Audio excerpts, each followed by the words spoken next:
ഇപ്പം ലീഗ് ഇപ്പോൾ സമീപകാലത്ത് നടത്തിയിട്ടുള്ള ഏറ്റവും വലിയ പ്രക്ഷോഭം എന്ന് പറയുന്നത്, ഒന്ന് വഖഫ് ബോർഡിലെ ജീവനക്കാരെ PSC വഴി നിയമിക്കണം എന്ന് പറഞ്ഞുകൊണ്ട് ഒരു നിയമം കൊണ്ടുവരുന്നിരുന്നു. അതിനെതിരാണ്. അപ്പോൾ അത് വഖഫ് മേഖലയുമായിട്ട് ബന്ധപ്പെട്ടത് കൊണ്ട് തന്നെ മുസ്ലിം സമുദായത്തിൻ്റെ റിലിജിയസ് ആയിട്ടുള്ള മതപരമായ ഒരു രംഗത്ത് നിൽക്കും.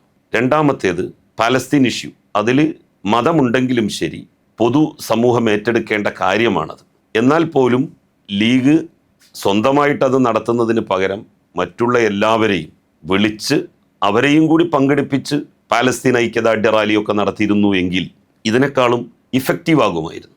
ഇങ്ങനെയുള്ള കാര്യങ്ങളിൽ കൂടുതൽ ശ്രദ്ധ ലീഗ് പതിപ്പിക്കുന്നു. എന്നാൽ ഈ നാട്ടിലെ ജനങ്ങളുടെ ദാരിദ്ര്യം പരിഹരിക്കുന്നതിനെ കുറിച്ചിട്ട് ഒരു വലിയ പ്രക്ഷോഭം, ഇവിടുത്തെ യുവാക്കളുടെ തൊഴിലില്ലായ്മക്ക് പരിഹാരം കാണണമെന്ന് ആവശ്യപ്പെട്ടുകൊണ്ട് ഒരു വലിയ സമരം, അങ്ങനത്തെ കാര്യങ്ങളൊന്നും എപ്പോഴും ഒരു സമുദായത്തിൻ്റെ വൈകാരികമായ വിഷയങ്ങളെ സ്പർശിച്ചുകൊണ്ടാണ് ലീഗ് എന്ത് പരിപാടി നടത്തുകയാണെന്നുണ്ടെങ്കിലും നടത്താറുള്ളത്.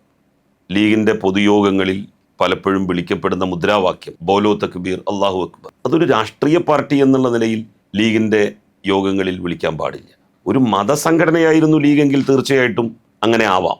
അതുപോലെ തന്നെ മുസ്ലിം ലീഗിൻ്റെ സമ്മേളനം ആരംഭിക്കുന്നത് വിശുദ്ധ ഖുർആനിലെ സൂക്തങ്ങൾ ഉരുവിട്ടുകൊണ്ട്, ലീഗിൻ്റെ സ്ഥാനാർത്ഥി പ്രഖ്യാപനങ്ങൾക്ക് ശേഷം ഉള്ള പ്രാർത്ഥനകൾ, ഇതൊക്കെ BJP എന്താണോ ഹിന്ദു കമ്മ്യൂണിറ്റിയിൽ ചെയ്യാൻ താല്പര്യപ്പെടുന്നത് സമാനമായത് മുസ്ലിം കമ്മ്യൂണിറ്റിയിലും പതുക്കെ പതുക്കെ ഇങ്ങനെ കൊണ്ടുവരികയാണ്. ഇതിനി കൂടുതൽ ശക്തമാകാനാണ് സാധ്യത. കാരണം എളുപ്പം ആളുകളെ സംഘടിപ്പിക്കാൻ, വലിയ മെനക്കെടില്ലാതെ ജനങ്ങളെ കൂട്ടാൻ, അവരുടെ മതവികാരത്തിന് തീ കൊളുത്തിയാൽ മതി എന്നുള്ള ഒരു ബോധ്യം അത്തരം മേഖലകളുമായി പ്രവർത്തിക്കുന്ന എല്ലാ സംഘടനകൾക്കും ഉണ്ടായിട്ടുണ്ട്. അത് മുസ്ലിം ലീഗിനെയും പിടികൂടിയിട്ടുണ്ട്.